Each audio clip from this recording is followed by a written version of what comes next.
random person or cleaner, whichever you want to call me. And this is where I set up. Yes, and this is where my phone stands. Yes, you heard me right, on the honey. And today my video is about eating some of that honey. Let's go. Also, now you're on the bottle that's behind it. It's going to be a short one today, guys.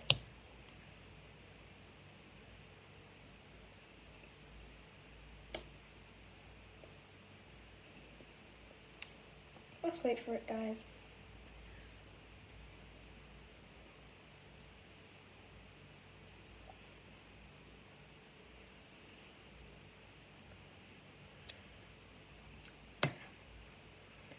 Guys, that honey was like really nice. Now let's put you down now. Let's go like this.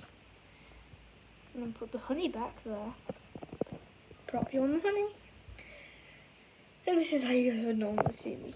Normally it's moved to the side a bit, and this a bit like that. And then it's from the side a bit.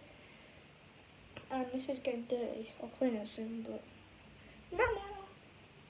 And also, if you guys are wondering what happened to my tray, I have no idea. I'm gonna go see if I can find it, guys. Okay, guys, it took me about an hour, but I found it. It needs cleaning. Maybe I'll make another video cleaning it. Okay, guys, I'm gonna see you in the next one because I have stuff to do. Bye. Oh yeah, I forgot to say, like and subscribe, and I'll clean it. Bye.